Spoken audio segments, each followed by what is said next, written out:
Welcome to the shark cryptid Iceberg. Today we'll be discussing bizarre sightings, theories, and unexpected encounters as we make our way down the chart. Now before we begin, make sure to like, comment, and subscribe as it really helps out the channel. Tier 1. Living Megalodon. For millions of years, from around 20 to 3.6 million years ago, the oceans were dominated by a shark species so large and powerful that it dwarfed all others. This was the megalodon, scientifically named Otodus megalodon, meaning giant tooth. This name alone speaks volumes about this predator's scale. For example, its teeth were 3 times the size of those found in great white sharks, reaching lengths of up to 60 feet. The megalodon was an apex predator, sitting unchallenged at the top of the food chain. But despite this dominance, the megalodon eventually went extinct, leaving behind fossil evidence that still amazes and fascinates researchers. However, some speculate that these massive sharks may still swim in unexplored parts of our oceans. Viral videos from platforms like TikTok and YouTube have brought in many views with theories about how megalodons could have avoided extinction. Could it be that these massive sharks are hiding in the ocean's uncharted depths?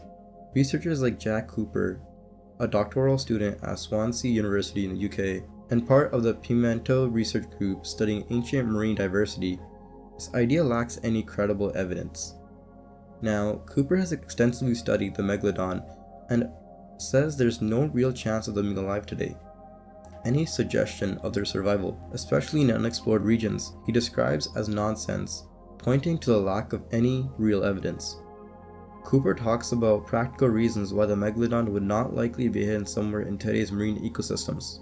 The megalodon occupied the role of a dominant coastal predator, so its presence would have made significant impacts on the modern food chain. Not only was it the largest of its kind, but it also occupied a higher position on the food web than any other existing marine predator, indicating that it would have strongly influenced marine life.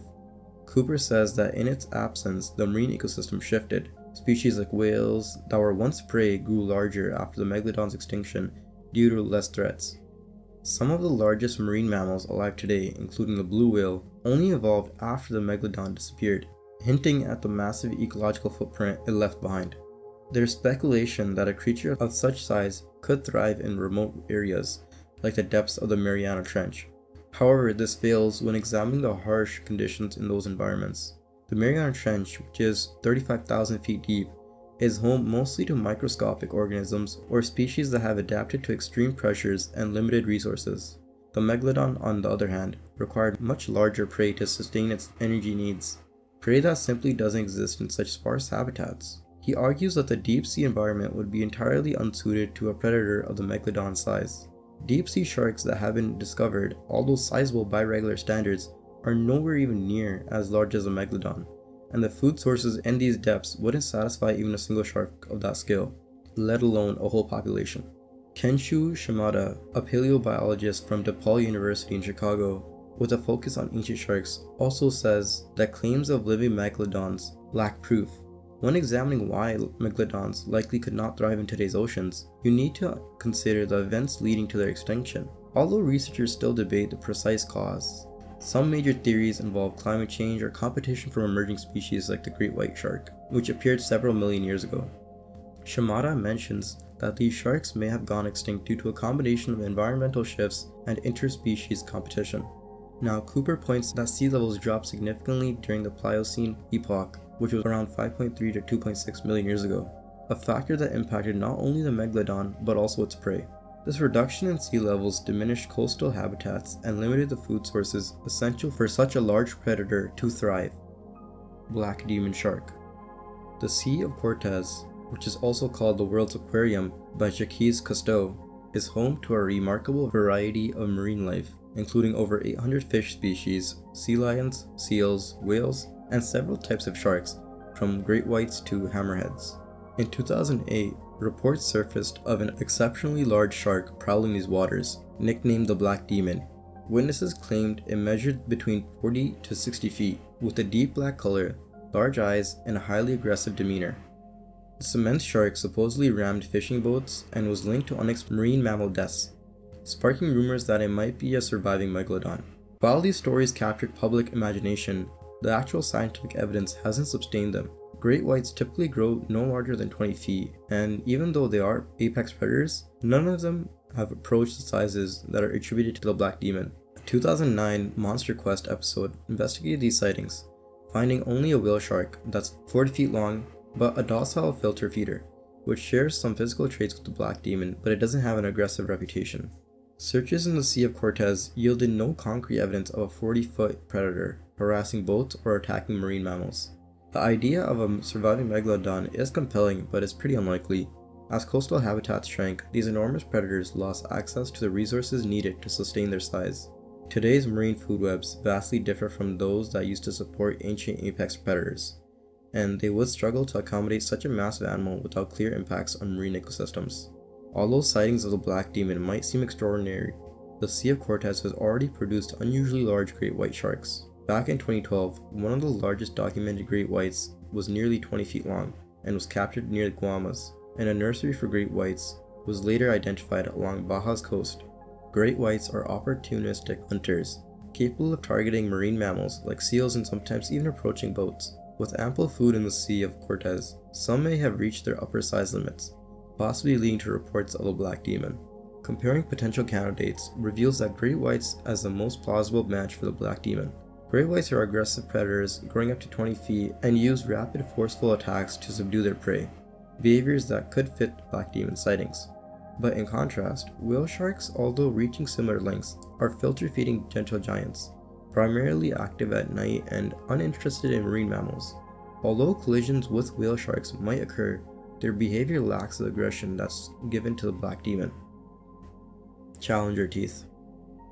The megalodon shark, which is known for its colossal size and dominance in prehistoric oceans, is believed to have gone extinct many years ago during the early Pliocene epoch. But despite the scientific consensus, some have suggested that the megalodon may still exist due to discoveries of supposedly recent megalodon teeth have been dated to sometime in the Pliocene or even Holocene epoch. These claims largely rest on dating methods that have been discredited, with most experts agreeing that these teeth belong to the Miocene-Pliocene period, aligning with established timelines for the megalodon fossils. One of the most notable instances of this misdating comes from Vladimir Chernevsky's work in 1959. He analyzed two megalodon teeth recovered from the seafloor near Tahiti by the HMS Challenger expedition in 1875. He attempted to date these teeth by measuring the manganese dioxide coating on them, finding a thickness of 1.7 millimeters on the first tooth and 3.64 millimeters on the second. Using an assumed growth rate of 0.15 meters per 1,000 years, he estimated these teeth to be 11,000 and 24,000 years old, respectively. However, the dating technique he used was quickly deemed unreliable because the buildup of manganese dioxide on fossil teeth occurs inconsistently and does not begin immediately after the teeth settled on the ocean floor, which Chernevsky's calculations failed to account for, making his results unreliable. In 1970, researchers Bailev and Glickman published a rebuttal to Chernevsky's findings. They argued that the growth rate Chernevsky used was based on outdated radium dating, which had a rate 20 to 30 times faster than that of the ionium-thorium dating method, which is a more accurate approach. They observed that the megalodon teeth collected in similar contexts were often accompanied by other Miocene-Pliocene species, particularly the Carcharodon haustalis, which is an ancestor of the modern great white shark, and the Paragatidis benedeni, which is a type of a false mako shark. The presence of these species, which are distinctly Mio-to-Pliocene, strongly suggests that the megalodon remains from those sediments belong to the same period, invalidating Chernevsky's younger dating estimates. Despite these clarifications, manganese dioxide dating of the megalodon teeth continued into the 1980s, so in 1988, Roux and Gesterdorfer revisited the method, using it to estimate the megalodon teeth found off the coast of Madagascar, which ranged in age from 15,000 to 60,000 years. Now, although this is intriguing, this analysis was also flawed, as the teeth were found with other species from the Mio-to-Pliocene era, like the Paragatidis benedeni, so this dating was inconsistent with more reliable geological evidence. Zuiyo-maru Globster. The Zuiyo-maru carcass, thought at first to be the remains of a mysterious sea creature, was discovered in 1979 by a Japanese fishing trawler sailing off the east coast of New Zealand The trawler's crew was stunned when they hauled in an enormous decaying carcass that looked unlike anything they had seen before. The creature's bizarre and unsettling appearance led some to think it was a plesiosaur, a marine reptile from the prehistoric era, thought by some to be related to the Loch Ness Monster legends. This excitement around this discovery soon spiraled into speculation, as many believed the carcass belonged to a creature from ancient times. The encounter occurred on April 25, 1977, about 30 miles from Christchurch, New Zealand. As the trawler worked the waters, its nets snagged on something massive and decayed. When the mysterious carcass surfaced, the crew was so shocked by its size and shape that they believed it to be a creature that was yet to be discovered. Despite the chance to preserve the specimen, Captain Akira Tanaka made the decision to return it to the sea, fearing the decaying body would ruin their fish catch. However, before the carcass was released, the crew managed to document this creature. They photographed it, took measurements, and even collected tissue samples, including parts of the skeleton, skin, and fins, for further examination back in Japan. It was nicknamed Nessie by the crew, as the carcass triggered a plesiosaur craze in Japan, with the shipping company ordering boats to search for the carcass.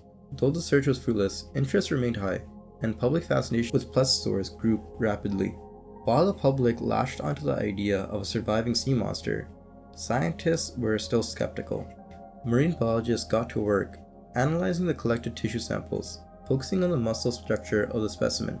By comparing the amino acid composition in the tissue, eventually determined that the carcass likely belonged to a basking shark, a conclusion that deflated the plesiosaur theory. When basking sharks decay, they lose parts of their head, dorsal fin, and caudal fin in ways that can make them look strikingly similar to a plesiosaur, which explains why the crew misidentified it. The carcass was recorded as measuring around 13 meters in length and weighing roughly 1,800 kilograms. Crew members noted its long neck, about 1.5 meters in length, along with 4 large reddish fins and a tail measuring around 2 meters. The internal organs had decomposed, but some flesh and fat were still intact, giving the impression of a robust animal despite its decay. Now, the carcass's foul smell and decomposed state left little doubt that it was a remnant of something long dead. Tier 2. Lake Ontario Shark. Ontario residents were startled by a YouTube video claiming to show a bull shark in Lake Ontario. This apparent discovery sent a wave of fear through communities, leading to concerns over beach safety and public danger.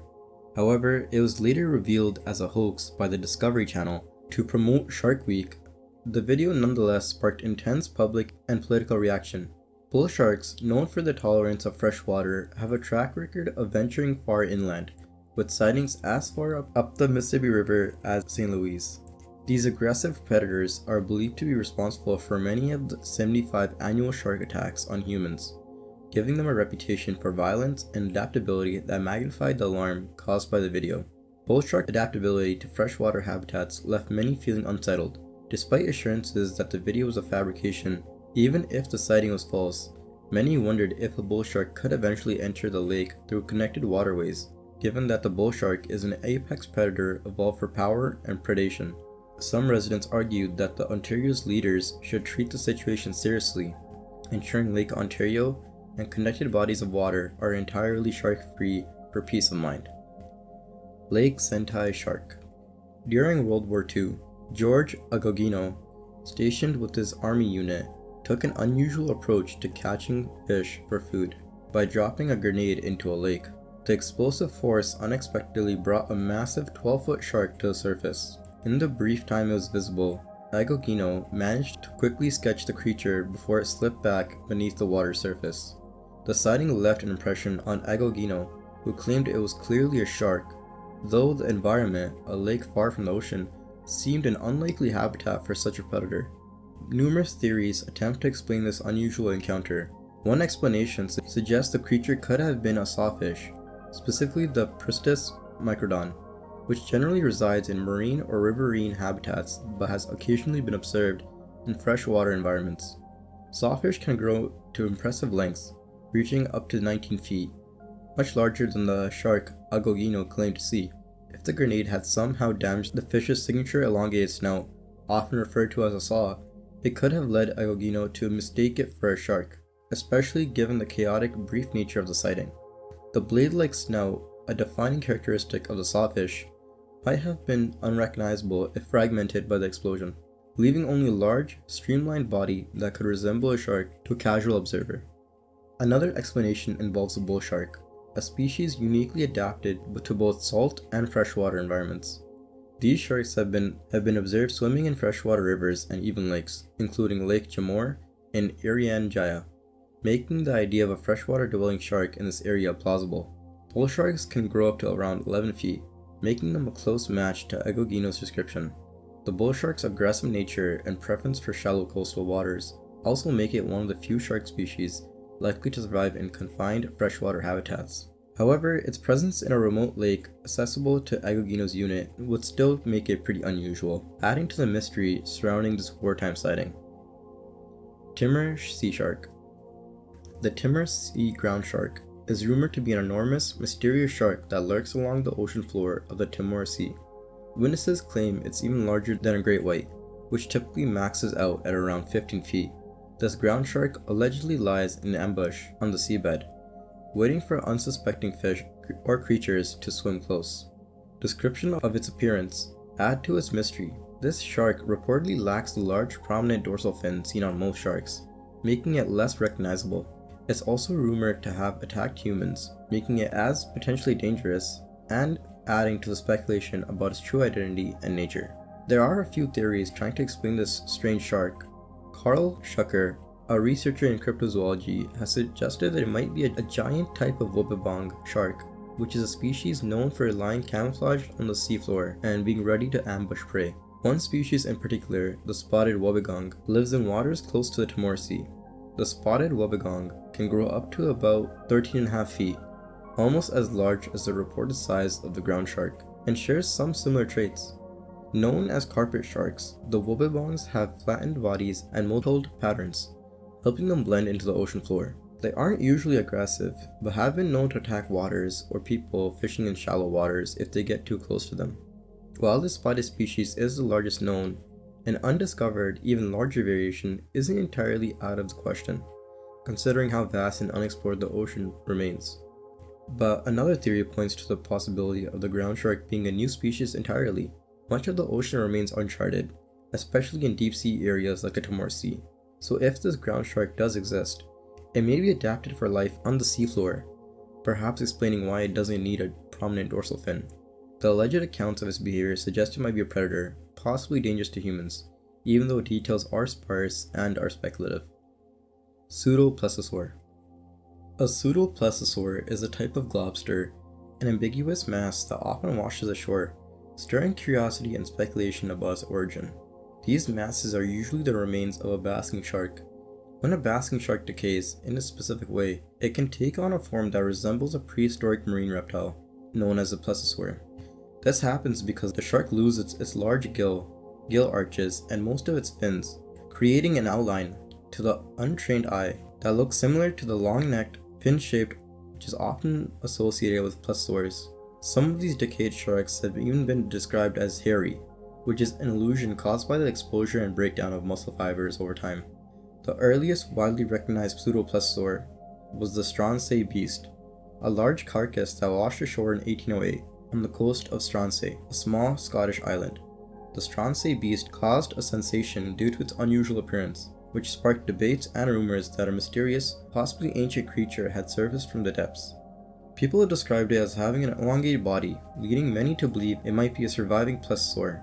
However, its decayed state and certain anatomical features suggest it was likely a basking shark that had been transformed by natural decomposition. Another notable example is the Zuiyo-maru globster, a strange carcass discovered by Japanese fishermen in 1977 off the coast of New Zealand. This globster was initially thought to be the remains of an unknown sea creature because it displayed some features that looked like a plesiosaur, including a long neck and a body structure that seemed different from typical marine animals. Photos and descriptions circulated widely, capturing public attention and leading some to speculate it was evidence of a surviving prehistoric species. However, when further analysis was done, which included examining tissue samples, it was indicated that it too was likely the remains of a basking shark whose shape had shifted during decomposition. Zane and Zane Grey. The accounts of massive, unusual sharks encountered by Zane Grey and his son Zane Grey are among the more notable ones in history. Zane Grey, a well-known novelist and sport fisherman, wrote of his encounter in his 1931 book Tales of Tahitian Waters. In June 1928, near the Rangaro Atoll in the South Pacific, Grey and his party aboard several boats were in the midst of reeling in yellowfin tuna when a large shark surfaced near them. Unlike typical predatory sharks, it ignored the hooked tuna and moved slightly beneath the boats before diving out of sight moments later. Grey described the shark as yellowish-green with a few white spots, a square head, and large pectoral fins. Its body was oddly proportioned, with a wide interior narrowing significantly toward the back, which ended in a thinner tail section. He estimated the animal's width around 8 feet and its length somewhere between 35 to 40 feet. Lauren Grey later recounted a separate encounter with a similar shark in the 1976 book Shark, the Killer of the Deep. This sighting occurred in 1933, about 100 miles northwest of Rangora. While Lauren and Zane were aboard the steamer SS Maungauni, Lauren described spotting a large shark surface near the ship, alerting Zane and others on board who reportedly also saw it. This shark had a yellowish-brown color and appeared to be covered in hundreds of white spots, which upon closer inspection turned out to be barnacles rather than natural markings. Its head was round and massive, about 10 to 12 feet wide, while the shark itself measured around somewhere between 40 and 50 feet in length. Neither Zane nor Lauren attributed these sightings to the extinct megalodon, contrary to later interpretations in cryptozoological literature. While the Greys did not identify the species, they were insistent that it was not a whale shark, despite some overlapping characteristics. Zane's description bears some similarities to a whale shark, particularly in the reported size and shape, as well as the broad head and prominent pectoral fins. The estimated length falls within the known range for whale sharks, and the square-headed anterior heavy form fits the general body plan of a whale shark. While Zane described a low number of white spots, visibility issues due to water conditions and lighting could have obscured more typical patterning. Interestingly, in an earlier encounter, Zane had noted that an observed whale shark initially appeared green to him before he recognized its true color. The shark's disinterest in the tuna aligns with the whale shark feeding habits, as whale sharks do not consume fish of that size. This passive behavior contrasts with known predatory sharks including megalodon, which likely preyed on large fish and marine mammals. Now, megalodon and related species have a distinctively tapered, pointed head and a solid dark coloration, which would not match the spotted, broad-headed description given by Zane and Lauren. Unlike the gray shark, a true predator would likely have attacked the hooked tuna, taking advantage of an easy meal. Lauren's description bears a few additional similarities to a whale shark, although some elements don't exactly align. The length, color, and rounded head fit, but Lauren's observation of barnacles is unusual for any shark species, including whale sharks and megalodon. Sharks have skin covered in dermal denticles, hardened scales that prevent barnacles from attaching to the surface. Whale sharks are no exception, as their ribbed, enameloid-coated denticles effectively repel barnacles. Now, whale species often host various barnacles, but Lauren was adamant that the animal he saw was a shark, confirmed by the shape of its vertically oriented caudal fin, which would differ from the horizontally oriented tail fins of whales. Captain Hanna's fish. Captain Hanna's fish, an unusual creature reportedly sighted in the North Atlantic, particularly near the Gulf of Maine, has a body unlike any typical fish. Measuring about 25 feet long and with a maximum thickness of around 10 inches, this strange fish has a sinus eel-like shape, moving with a serpentine motion that makes it look more like a sea serpent than a fish. Its coloring was described as a dark slate gray along the top, fading to a grayish white on the underside, giving it a somewhat shadowy appearance in the water. This creature's head was notably flat, extending out over a small mouth filled with sharp teeth, which is an uncommon feature that added to its unsettling look. It also had distinctive gill slits, two small, rayed pectoral fins near the front, and a triangular dorsal fin positioned just behind its head. A caudal fin rounded the tail, further distinguishing it from most fish in the region.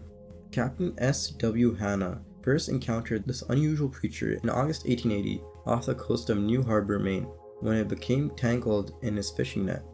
However, it didn't become part of any official records because he chose to discard it, frustrated by the damage it had done to his net. Despite his decision, the brief encounter and his descriptions of the fish left a lasting impression, contributing to the intrigue around what Hanna might have caught. One hypothesis, suggested by Bernard Heuvelmans, is that this fish could have been an unknown species of elongated shark, possibly a larger version of the frilled shark. This species has a unique appearance, known for its long eel-like body and a mouth located at the tip of its snout, which is quite an unusual feature for the shark family. Typically, the frilled shark grows to about 6 feet in length and inhabits the deep waters of the eastern Atlantic, which is closer to the seafloor, even though a few sightings have occurred in the western Atlantic as well. While this species has a distinctive appearance, no frilled shark has been recorded with rayed fins, which makes the exact identification uncertain. But larger varieties of the frilled shark may exist, as evidenced by a case documented by David Steed in 1907. In that instance, the skull and vertebrae of a 12-foot fish, which was believed to be a frilled shark, washed ashore in Sydney, Australia, which is twice the length typical of frilled shark specimens, which suggests the possibilities of even larger undiscovered variants. And then there's another theory, which was proposed by marine researcher Ben Rossick, suggests that Captain Hanna's fish could belong to an unknown species of bony fish rather than a shark. This theory is based on a few specific anatomical details, such as the fish's lack of pelvic fins and the unique position of its dorsal fin. Bony fish, unlike sharks, may exhibit the rayed fin structure described by Hanna, which aligns more closely with his observations. Lusca. Lusca is a name given to a mysterious sea creature reportedly seen in the Caribbean, often described as a monstrous octopus that dwarfs the largest known octopus species, and even the giant squid. Some legends go further, describing it as a bizarre blend of shark and octopus, with the head and body of a shark yet adorned with tentacles, giving it an unusual and frightening appearance that has taken over the imagination of those who frequent the region's waters. Sightings of this creature are often tied to the blue holes around Andros Island in the Bahamas. These blue holes are underwater sinkholes that drop sharply to significant depths, creating a dark, eerie habitat that has fostered tales of strange and dangerous marine life. On January 18, 2011, a large mass resembling part of a gigantic octopus washed up on the Grand Bahama Island. Those who saw it believed they were looking at a portion of an enormous creature, with only fragments of its head and mouth parts visible. Based on what they observed, local fishermen estimated the original creature could have stretched to 20 or 30 feet when alive, although only portions of it were visible in the remains. Descriptions of the Lusca vary pretty widely. Some reports claim it can grow to a staggering length of over 75 feet, with some accounts pushing the figure as high as 200 feet. If this was true, this would make it far larger than any known octopus species, as no verified species of octopus reaches even half that size. But for such a massive creature to strike from the ocean surface, as some stories suggest, it would likely need one of its tentacles anchored to the seabed, which implies these encounters would have to occur in shallow waters, rather than in the depths where such creatures might more feasibly dwell. Eyewitnesses have noted that the Lusca reportedly changes color, an ability common in smaller octopuses that use the skill for camouflage and communication, which further supports the idea that it could be a massive, unidentified octopus. The habitats of the Lusca are said to be rugged, complex underwater landscapes such as the large undersea caves, the edge of the continental shelf, and rocky formations where giant crustaceans, their presumed prey, might live. Such terrain provides both cover and access to food, making it an ideal habitat for a creature that would need to stay hidden while ambushing prey. While many cryptozoologists link the Lusca to an enormous octopus, others have suggested that the creature might be something completely different, describing it variously as a multi-headed beast, a dragon-like animal, or even a malevolent sea spirit haunting the waters. Tier 3. Giant Cookie Cutter Shark. The giant cookie cutter shark is a cryptid species speculated to exist in the Arctic waters off Alaska and possibly near Greenland. Unlike typical cookie cutter sharks, which measure around 2 feet in length, this hypothetical giant variant is theorized based on unusual bite marks on a narwhal carcass near Alaska. These bite marks appear to be round, matching the characteristic bites made by cookie cutter sharks, but on a much larger scale. The narwhal was brought up alongside the vessel of a colleague shark researcher Eugene Clark, and while it was discovered at night, it wasn't closely examined until morning. It remains uncertain whether the narwhal had been killed by whatever caused the bites, or if it was nearly scavenged after death. Eugene Clark, who spent years studying shark species, suggested that these large, round bite marks could be evidence of an unknown larger species of cookie cutter shark. Cookie cutter sharks use their unique method of biting to extract small plugs of flesh from their prey, often leaving distinct circular scars. Known species of cookie cutter sharks are fairly small, only reaching about 60 centimeters, but the size and shape of the bite marks on the narwhal hinted at a creature much larger than the typical size. However, not everyone in the scientific community agreed with this hypothesis. Marine biologist Richard Martin proposed that these marks might have been made by a Pacific sleeper shark, a species known to scavenge marine mammals. The Pacific sleeper shark, along with the related Greenland shark, has been observed scavenging the bodies of whales and seals in Arctic and subarctic waters. Martin stated that cases where similar circular injuries were discovered on narwhals off Greenland, which had been observed by photographer Fred Bruemmer. In those cases, the Greenland shark was implicated as the culprit, and Martin reasoned that the same could be true for the narwhal found near Alaska. Now, despite Martin's suggestion, a mystery remains about how sleeper sharks would be able to create such distinctive circular bite marks. While these sharks are capable scavengers and known to inhabit the icy waters of the north, their usual feeding behavior does not typically result in the perfectly round wounds of the cookie cutter sharks. The exact mechanics that would allow sleeper sharks to produce this kind of bite pattern remain unexplained, adding to the mystery surrounding the origin of the bite marks on the narwhal carcass. Munguru misidentification. The creature reported in the Rio Paraguay drainage and the swamps of the Gran Chaco region in Paraguay has an unusual and distinctive description. Observers describe it as resembling a massive slug or snake, with a body width comparable to that of a horse. The head is said to be a dog-like in shape, but lacks teeth, giving it a soft-mouthed and maybe deceptive appearance. Its tail is short and stumpy, concealing a dangerous feature, a barbed spike rumored to carry poison. This spike is thought to be its primary defense, a feature that would make any close encounter even more risky. The creature's behavior adds to its unsettling reputation, as stories claim it has pulled both dogs and people underwater. This behavior, along with its appearance, suggests it could be a powerful, stealthy predator or a formidable presence in the murky waters it inhabits. With accounts describing it as attacking animals and even humans, it has earned a place in local folklore, seen as a threat to those who venture too close to the water's edge. Many theories try to explain what this creature might be, but none of the explanations have fully clarified its nature. One possibility, suggested by the explorer Percy Fawcett, is that it could be a type of toothless freshwater shark. The only known shark capable of remaining in freshwater for extended periods of time is the bull shark, known for its aggressive nature and adaptability to rivers, including the Amazon. However, bull sharks are equipped with triangular serrated teeth, unlike the descriptions of this creature, which seem to lack any teeth in general. Another possible explanation is that it could be a giant catfish. Some catfish are known to grow to enormous sizes, sometimes reaching 18 feet in length and weighing up to half a ton. Older catfish specimens can occasionally become toothless, which might fit with the toothless appearance of this mysterious animal. Large catfish are capable of living in freshwater and are strong swimmers, making them plausible candidates for some of the behaviors attributed to this creature.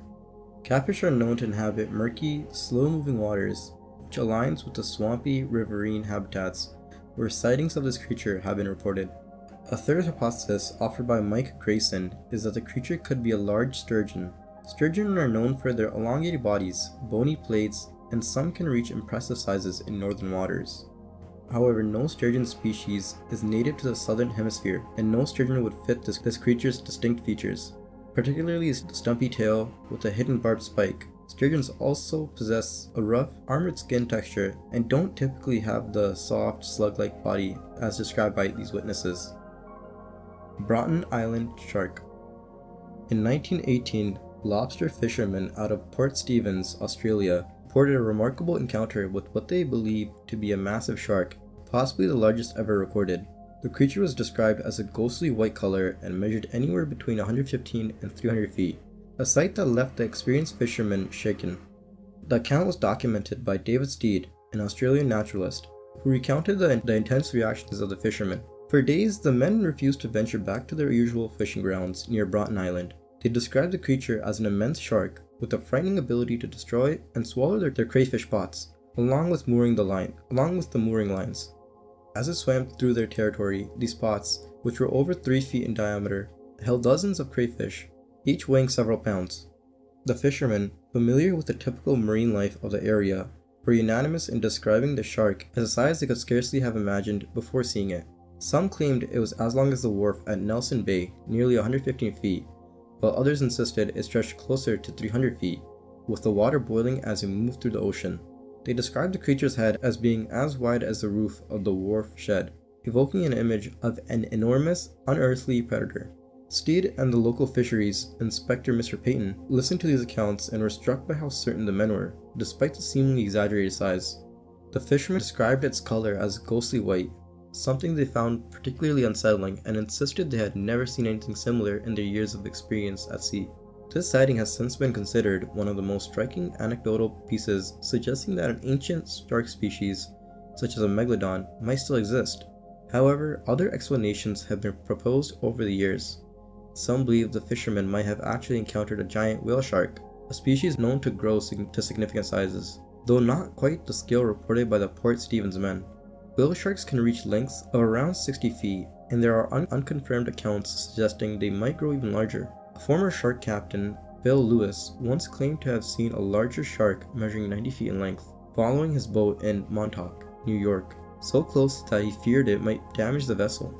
According to him, the shark's head was as wide as the boat's stern, about 17 feet across. Now, given this potential size, it's possible the Port Stephens creature was an extraordinarily large whale shark, its size magnified in the minds of terrified fishermen. The creature's behavior also raised some questions. The Port Stephens shark was said to have destroyed the fishermen, swallowing them along with the crustaceans inside. This behavior seems unusual for a typical shark, as carnivorous sharks are unlikely to consume metal pots, even if they're filled with crustaceans.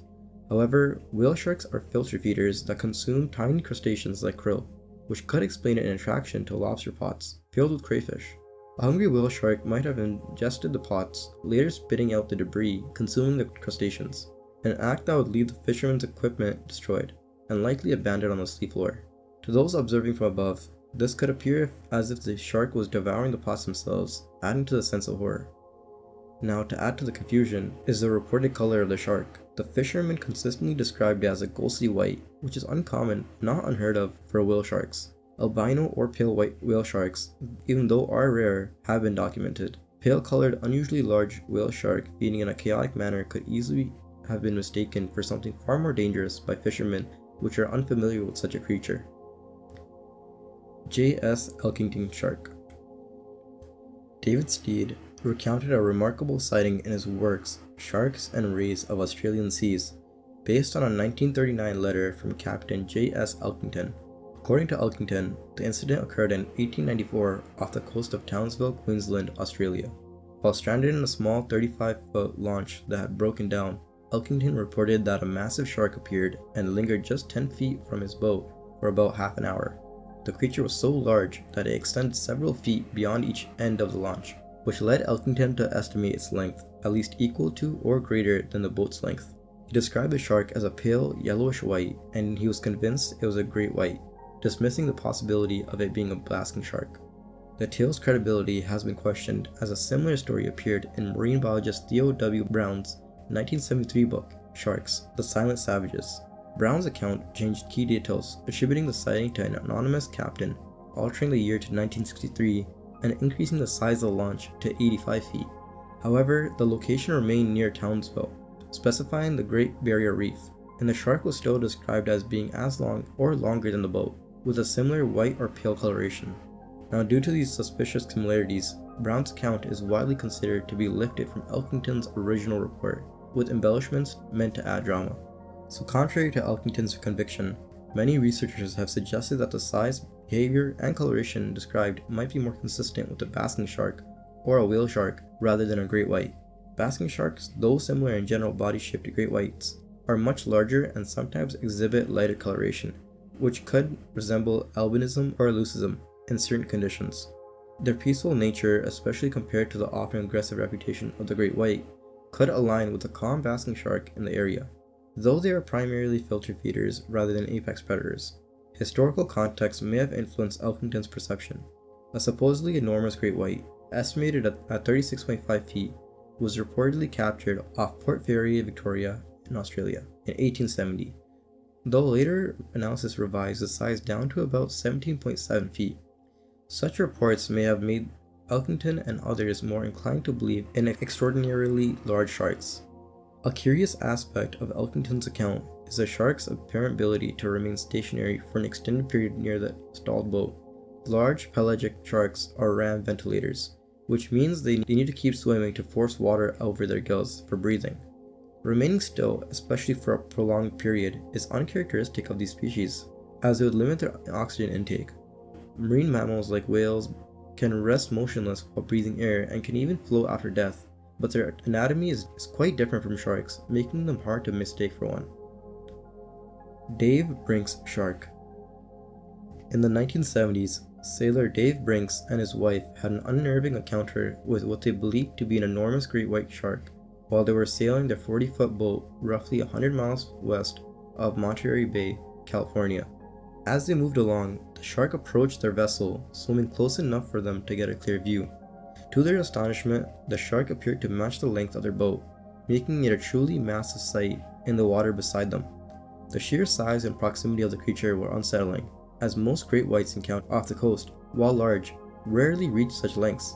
This encounter escalated when the shark suddenly shifted course, turning away from the side of the boat and diving underneath. As it passed directly below, the force of its body moving so close to the hull caused the boat to jolt upwards. Brinks and his wife felt the entire vessel lift briefly before the shark continued on its path, disappearing into the depths as quickly as it appeared. Tier 4. Lake Michigan Shark. In 1955, a young boy named George Lawson had a terrifying experience while swimming in Lake Michigan, near Chicago, when he was reportedly attacked by a shark, an event that would be strange enough in any freshwater lake, but especially so in the Great Lakes. Lawson was pulled from the water by a man named John Adler, who upon rescuing him discovered that most of the boy's right leg was missing, seemingly taken by the creature.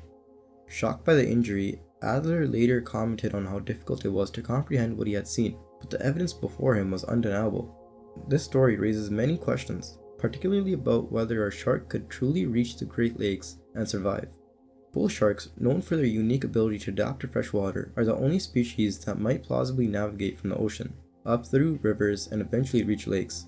However, even for bull sharks, the journey to the Great Lakes would be challenging, as they would require swimming hundreds of miles through connecting waterways that include locks, dams, and other obstacles, not to mention the colder temperature of the northern freshwater lakes. Yet, sightings of bull sharks have been reported in rivers far from the ocean, and they have been documented swimming up the Mississippi River on rare occasions, suggesting the possibility, albeit remote, that one could eventually reach the Great Lakes. Lake Superior Shark. In a tongue-in-cheek confession, the creator of the viral Lake Superior bull shark encounter video explained how he had sparked an online uproar with a toy shark fin. His lighthearted escapade started in early August when he posted a picture on social media wearing the fin, captioning it, "It's unclear where these rumors of sharks in Lake Superior originate, but I'll be swimming up and down the beaches until I get to the bottom of it." Intended as an open joke, the post poked fun at the long-running local myth of sharks in Lake Superior, a recurring theme on bumper stickers and common joke in duelist Merrill lore. The prank evolved as he posted photos from his investigation showing off his shark fin against the rocky beaches and open waters of Lake Superior. Despite some unintentional glimpses of his webbed swim gloves, and camera stick in the shots, he felt the idea had potential. He began referring it to as a bull shark, a name choice that conveniently shortened to BS, a humor nod shortened to BS, which is a humorous nod to the improbable nature of the claim. Between August 9 and 11, one of his friends shot 2 brief videos of him wearing the fin in the lake. One clip taken from a distance obscured his fin enough to maintain the mystery. The second was closer, showing a shark fin lunge with the beachgoer seemingly in its path, creating a perfect setup for a cheap jump scare. He edited the clips, removed the audio that included his friend's laughter and some comments about his swim technique, and edited out his blue flippers, though traces of them remained in some frames. Finally, on August 12, he uploaded the edited video to YouTube with the title Lake Superior Bull Shark Encounter 8/8/20 and shared it across his social media channels. The response was rapid and wild. Initially it gained modest views, but within hours it was shared thousands of times, landing on Reddit, where users debated its authenticity and speculated it was a Shark Week hoax. News aggregator sites picked up the post, and soon even a Chicago Fox News affiliate was featuring it, making it appear as if a mainstream outlet was reporting on a real shark problem in Duluth. As the video's views climbed, the prankster watched and was amused, but also aware of the potential for misinformation. So to address this, he doubled down on the joke, releasing a follow-up article titled "Lake Superior Bull Shark Eradicated by Duluth Anonymous Navy." This news piece claimed the mayor of Duluth had commissioned a local autonomous navy to handle the shark situation, with the fictional navy reportedly killing the bull shark in a cartoonish encounter. Once again, local news sites picked up the satire story, adding another layer to the web of humor surrounding the original video. So back on Reddit, the prank continued to spark debate, and then one commenter, determined to unmask the truth behind this video, took it upon himself to confront him, messaging him about the shark conspiracy and suggesting that a hoax of this magnitude could impact his local reputation. He replied in character, and he revealed that the joke's nature and inviting them to check out his essay, where he planned to discuss the video's impact as a humorous case study in misinformation. Abyssal Zone Sharks. In 1954, deep-sea explorers George Hewitt and Pierre Henry Willem set a new record for the deepest manned dive at 4,050 meters in the Atlantic Ocean, about 258 kilometers southwest of Dakar, Senegal. During this descent in the Bassescape FNRS-3, they unexpectedly spotted a shark at a depth where no sharks had previously been recorded. Hewitt described the shark around 2 meters in length, with large, protruding eyes that seemed designed for the darkness of the abyssal zone. This unexpected encounter spurred Hewitt to remark on how unusual it was to see a shark at such a depth, like parachuting into the Sahara and finding a lion waiting. Despite the constant darkness, the shark swam confidently toward the Bassescape's light, briefly investigating the porthole behind gliding away. Later clarified that the creature was a type of deep-sea dogfish, likely a member of the deep-sea dogfish, but also commonly known as gulfer sharks. In an article, he mentioned having encountered similar dogfish in Toulon Canyon off the coast of France in the Mediterranean Sea at 2,200 meters, even including a photograph of one taken at the depth. These observations suggested that a few species of central forests, such as C. granulosus, might inhabit abyssal depths, as it can reach lengths of 1.8 meters. The dimensions he observed were slightly larger, likely an overestimation due to the deep-sea conditions and limitations of visibility. While abyssal sightings of sharks remain uncommon due to physiological constraints, Hewitt's documentation has fueled further curiosity. In 1974, scientists Colby and Siapno reported an encounter with a dark-colored sleeper shark at 4,000 meters in the North Pacific Ocean using a remote television camera. This sighting, however, lacked a lot of verification, with no recorded footage or precise location details, making it less reliable than Hewitt's account.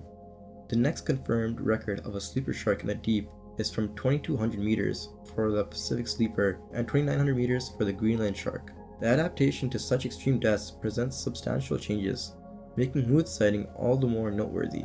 Other deep-sea sharks, such as the cookie-cutter shark, have been found around 3,700 meters in the Gulf of Mexico, showing that while sightings are rare, some species have managed to reach remarkable depths. As for the dogfish Hewitt and Willem encountered, it seems to have been a species suited to the unique conditions of the abyss, lurking at the edges of human exploration into the ocean's most extreme environments. Thomas Helm Shark. Thomas Helm was an American author and maritime enthusiast who wrote extensively about the sea and its mysteries. One of his notable works is Shark, Unpredictable Killer of the Sea, published in 1963. In this book, Helm explores various aspects of sharks, including their biology, behavior, and interactions with humans. He also delves into accounts of unusually large sharks. One intriguing account Helm discusses is the 1918 Bron Island incident in Australia. Local fishermen reported a massive great white shark that was so large it allegedly stole their heavy crayfish pots. The fishermen, experienced and familiar with marine life, estimated the shark's length to be between 115 and 300 feet, though such measurements are likely exaggerated due to the shock and fear experienced during their encounter. Helm's writings also touch upon the elusive nature of certain shark species, such as the megamouth shark. which was only discovered in 1976, years after his book was published. This deep-sea dweller was unknown to science until a chance encounter, emphasizing how little was known about some shark species during Helm's time. Tier 5. Giant Goblin Shark. The goblin shark was long believed to reach a maximum length of around 3.8 meters, with this size holding steady as the upper limit for many years. This assumption was overturned in the 2000s when two goblin sharks caught in the Gulf of Mexico revealed a whole new perspective on the species' potential size. These findings not only redefined the goblin shark as larger than previously thought, but also established it as the third longest species of the lamniform order, just behind the great white and basking shark, but slightly ahead of the small-toothed sand tiger. The first of these exceptional goblin sharks was captured in 2000 in the northern Gulf, hauled from a depth ranging between 919 and 1099 meters. This individual was a female. While it wasn't measured directly, estimates based on the fishing rope in the photographs indicated it was somewhere between 5 and 6 meters in length, a staggering size for a creature once considered mid-sized. The second encounter was another large female caught in 2014 in the southeastern Gulf at a depth of 490 meters. Like the first, it wasn't measured directly, so researchers estimated its length based on calculations of the pelvic fin length visible in the photos, concluding it was between 4.8 meters and 6.3 meters. Given that these are the only two known goblin sharks of such magnitude from the Gulf of Mexico, there is speculation that goblin sharks in this area may grow to extraordinary lengths. Some researchers even wonder if they could represent a unique species or subspecies, though conclusive DNA analysis is still needed. Another plausible explanation, however, is sexual dimorphism, a pattern seen in other lamniform sharks, where females tend to grow larger than males. Fossil evidence also hints at potentially larger goblin sharks in prehistoric times. An impressive example is a tooth that was found from a goblin shark ancestor from the lake Cretaceous found in New Mexico's Canyon Crevasse Formation. The tooth, with an estimated crown height of 5 centimeters, suggests a length of about 7.5 meters for the shark, based on scaling and regression equations that align with it. This estimate would place it in a size range rivaling the largest great whites recorded. Giant Pacific Sleeper Shark. The Pacific sleeper shark is a deep-dwelling member of the sleeper shark family. They are found worldwide in temperate waters along continental shelves and slopes, from the surface down to 2,000 meters. These sharks are primarily located between 70 degrees north and 47 degrees south latitudes, indicating a broad geographic range from the cold waters of the northern Pacific to more temperate regions. The typical length of a Pacific sleeper shark reaches about 4.4 meters, though some records and estimates suggest they might grow as long as 7 meters, making them one of the larger sharks in these hidden depths. A unique feature of Pacific sleeper sharks is their ability to move silently through the water with minimal body movement. This stealthy, gliding behavior reduces hydrodynamic noise, allowing them to approach prey without alerting it to their presence. Their predatory strategy relies on powerful suction to pull in their prey, combined with their sharp teeth that effectively cut prey into manageable pieces if they're too large to swallow whole. These adaptations help the Pacific sleeper shark thrive as a predator in its shadowy environment. Lake Tanganyika Shark. Reports of mysterious lake creatures in Lake Tanganyika, a vast African lake spanning Burundi, the Democratic Republic of the Congo, Tanzania, and Zambia, has circulated for over a century, each recounting strange and often unexplained sightings of various beasts and creatures.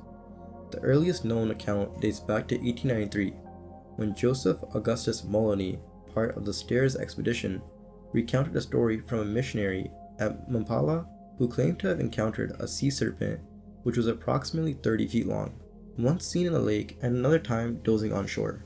Another report followed in 1907 from Lord Walter Rothschild, who relayed an account of a tusked, amphibious creature reportedly spotted by a South African police officer in the lake's southern region.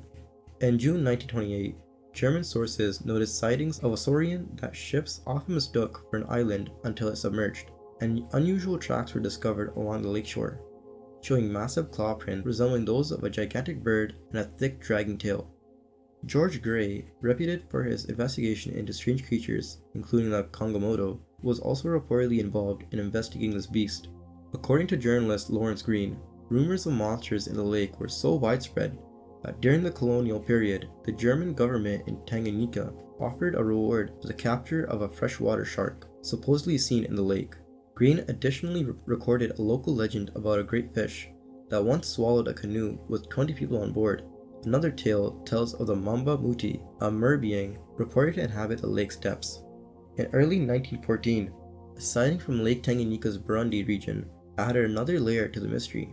German doctor M.V. Thierfelder, stationed there during a sleeping sickness outbreak, was out hunting near the lake with a local teacher named Eskesmir and a young African assistant when he noticed something unusual in the bay. Thierfelder described seeing a creature like an immense serpent. Though unlike a typical snake movements, its body arched in 6 vertical loops above the water. As he laid still, he observed the creature, comparing its loops to nearby otters to estimate its length, which he believed ranged from 111 to 168 feet, with each loop about 13 feet long and 9 feet in diameter. The creature's head, when visible, seemed to merge seamlessly with its body, lacking the usual neck structure seen in snakes. He noted that the beast's color was a bright brown with a thick furry covering, rather than scales and 2 fin-like structures near its head. While its mouth appeared elongated, the head itself was more mammalian, somewhat like that of a manatee. After spending time in the bay, the creature eventually turned and glided out, its massive body undulating majestically. The teacher's observations mirrored Thierfelder's, and their assistants, though unfamiliar with the region, noted that locals claimed the creature appeared only every few years.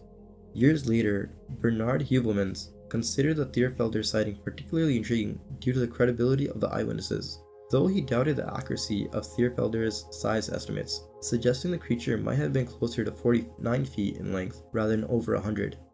He noted that its behavior and body structure, especially the vertical undulations, were similar to that of the Laquada, a serpentine creature seen by T.E. Cox and his wife in nearby Lake Victoria in 1959.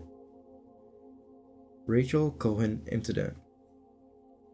In his 1969 book, Des Poissons si grands, pilot and sports fisherman Pierre Klosterman recounted an extraordinary incident involving an enormous great white shark. According to Klosterman, in March 1954, the ship Rachel Cohen was struck by something massive while navigating through rough waters off the coast of Timor. The collision was forceful enough to jolt the vessel, but the true impact only became apparent once the ship returned to Adelaide, South Australia, for repairs. Lodged deep in the wooden keel of the ship were 17 large teeth, each bearing an average crown height of around 10 centimeters and a base width of 8 centimeters. The teeth were arranged in a semicircle with a radius of approximately 1 meter near the bent propeller shaft, suggesting an immense creature had been responsible for the damage. Klosterman claimed that unnamed ichthyologists had estimated the shark's length at 24 meters, based on the bite pattern alone. This narrative, however, has since been revealed to be a mix of reality, confusion, and even embellishment. A vessel named Rachel Cohen did exist, but it met its end in a fire in 1924, long before the supposed shark encounter. Instead, historical accounts point to a similar event involving the ship Eclipse. In 1897, while docked for repairs in Birkenhead, a suburb of Adelaide, shark teeth were reportedly extracted from the copper plating of Eclipse's hull. Unfortunately, details about the number of teeth, their dimensions, or even the species they belonged to were never documented. This incident was briefly revived in 1926, though with the significant altercations, the article left out the date, replacing Eclipse with the more recent Rachel Cohen, possibly due to the latter's notoriety after its fire 2 years prior. This altered account later appeared in Victor Copleson's 1958 book, Shark Attack, likely providing the foundation for Klosterman's account. Certain aspects of Klosterman's story may have come from yet another incident involving a shark. In 1950, a fishing boat in Streaky Bay, South Australia, was reportedly attacked by a 17-foot great white shark, whose head extended over 3 feet out of the water when it moved alongside the boat. This shark was later captured and 3 of its teeth were removed from the vessel's planking. Klosterman may have combined and misinterpreted details from these various events. The shark's 17-foot length became 17 teeth lodged in the ship, the 3 feet of protruding head turned into the 3-foot bite radius, and the 3 teeth removed from the planking were reimagined as the 3-inch wide teeth. Melo Monster. The Melo monster, also known locally as the Bongo or El Monstro, is a strange, shark-like creature sighted in the eastern Pacific near Isla de Melo, a remote island 285 miles off Colombia's coast. Known to prefer the colder waters below the thermocline, typically diving beneath 160 feet, this mysterious shark is around 15 feet long and notable for its large eyes and dorsal fin positioned above its pectoral fins, which is an unusual characteristic. Sightings of this shark are rare, yet it has been both seen and photographed by a small number of divers over the years, capturing the attention of scientists and marine enthusiasts. In March 2001, Colombian marine biologist and director of the Melo National Park, Sandra Basuto, was spurred by one such sighting to undertake an investigation to uncover the creature's true nature and status. During an ordinary dive at Melo National Park, Basuto had an unexpected encounter with this mysterious shark, which she later stated the monster. Struck by its unique appearance, Basuto became determined to understand more about the shark that had eluded scientific identification.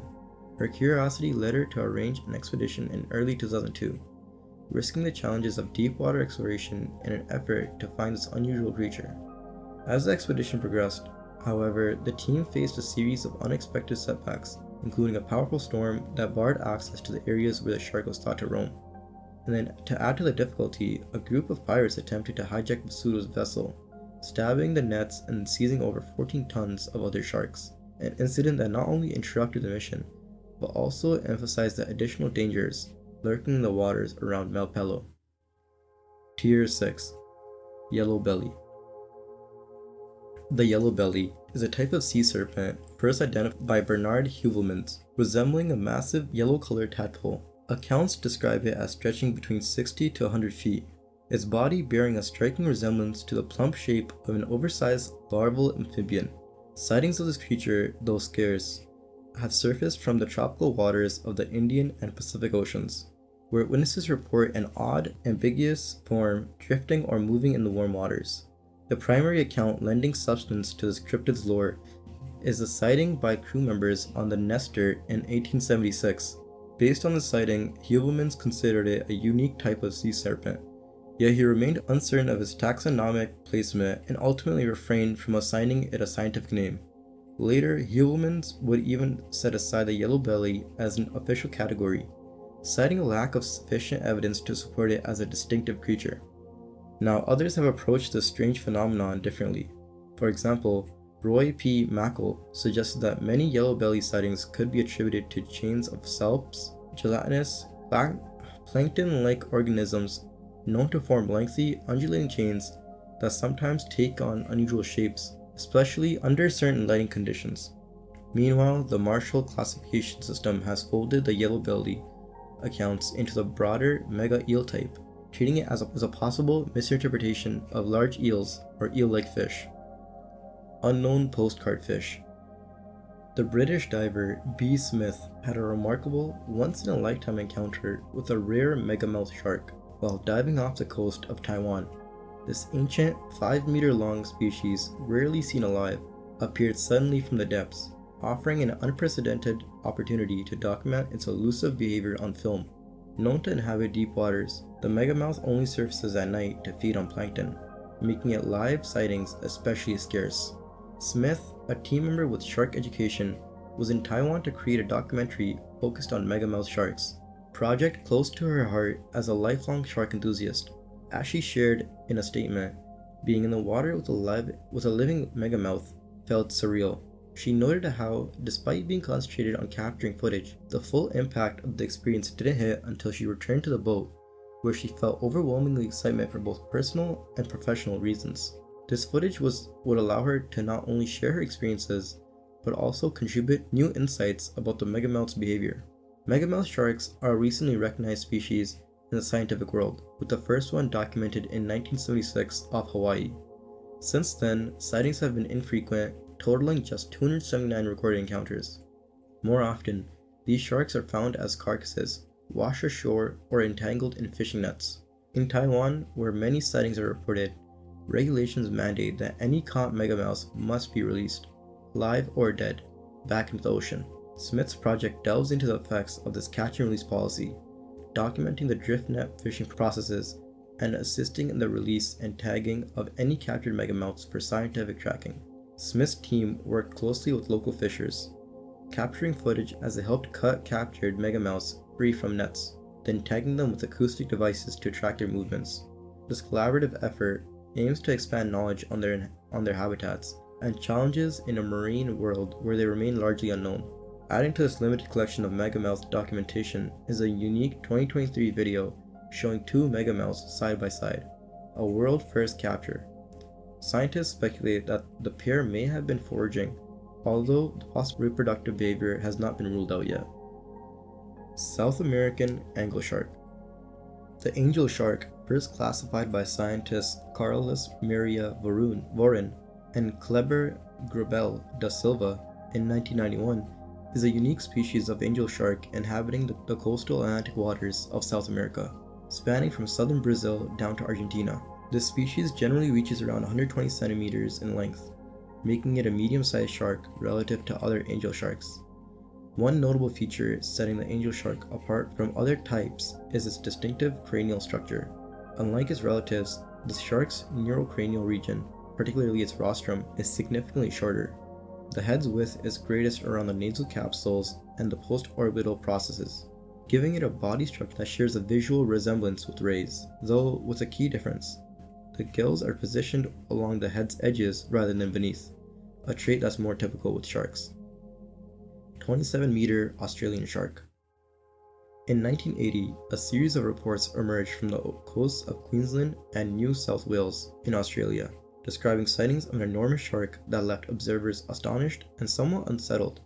According to various accounts, the shark measured an astonishing 27 meters in length, far surpassing any known sizes for any living shark species. That kind of size pushes the boundaries of plausibility within marine biology. Now for comparison, even the largest great white sharks and whale sharks are typically documented around 6 to 12 meters, and historical records of the now extinct megalodon estimated that it reached lengths of 18 to 20 meters at most. Yet, the Australian sightings place this mystery shark well beyond those established sizes, implying either an unknown species, an incredibly rare anomaly, or a vast misjudgment in size perception due to distance and water conditions. Thank you for watching, and make sure to like, subscribe, and leave a comment on what you thought about the video.